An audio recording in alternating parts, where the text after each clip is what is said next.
Hi hello' নমস্কাৰ সকলোকে মোৰ চেনেলত স্বাগতম জনাইছোঁ। আজি আমি খুব ধুনীয়া ঠাইলৈ আহিছোঁ। তো গতিকে বলক সেই ধুনীয়া ঠাইবোৰ আপোনালোকক দেখাবলৈ গৈ আছোঁ। ভিডিঅ'টো স্ক্ৰিপ্ট নকৰাকৈ লাষ্টলৈকে চাব আৰু ভিডিঅ'টো কেনেকুৱা হয় কমেণ্ট বক্সত জনাব। Thank U.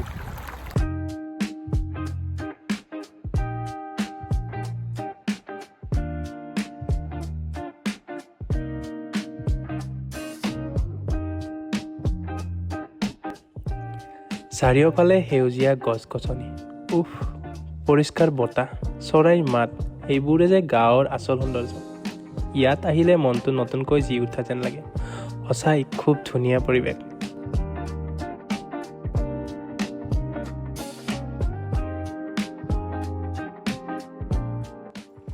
চহৰত এনে শান্তি কেতিয়াও নাপাবা। এবাৰ এই গাঁওখন চাওক। ব্যস্ততা জীৱনৰ পৰা আঁতৰি এবাৰ এই গাঁওখনলৈ আহক, শান্তি নিজেই অনুভৱ কৰিব। যদি এনেকুৱা ঠাইলৈ আহিব বিচাৰে তেতিয়াহ'লে পাঠশালাৰ পৰা ভূটান ৰোড 20 কিলোমিটাৰমান আহিলে এনেকুৱা ঠাই পোৱা যাব। ৱাও, কি ধুনীয়া ঠাই!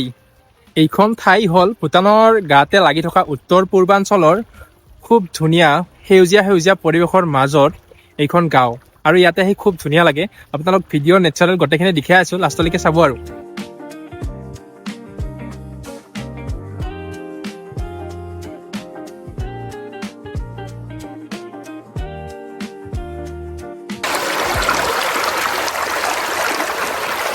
Hey guys, খুব ধুনীয়া ঠাণ্ডা পানী আৰু গৰমত এনেকুৱা ঠাইত অহাৰ খুবেই প্ৰয়োজন। এনেকুৱা ঠাইত আহিলে খুবেই মজা লাগে। তো আপোনালোকে অনাই বনাই ঘূৰি নাথাকি এনেকুৱা ঠাইলৈ আহি অলপ নিজকে এনজয় কৰক।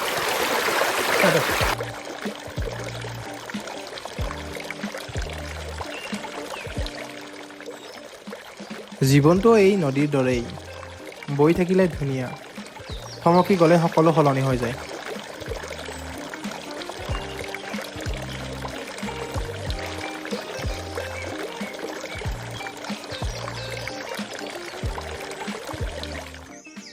ব্যস্ততা জীৱনৰ মাজত এনেকুৱা ঠাইবোৰে আমাক অলপ সময়ৰ বাবে সকলো চিন্তা পাহৰাই দিয়ে। সঁচাকৈ প্ৰাকৃতিকৰ কাষত কটাই থোৱা প্ৰতিটো মুহূৰ্তই অমূল্য।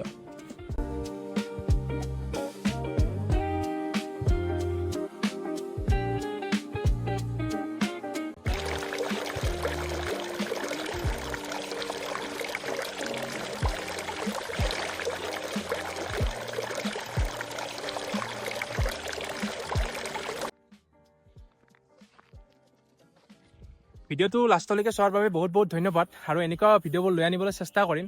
তো আপোনালোকে মৰম আৰু আশীৰ্বাদ কৰিব বুলি আশা ৰাখিলোঁ। আৰু লগতে লাইক, কমেণ্ট, শ্বেয়াৰ আৰু ছাবস্ক্ৰাইব কৰিব নাপাহৰিব। তো থেংক ইউ।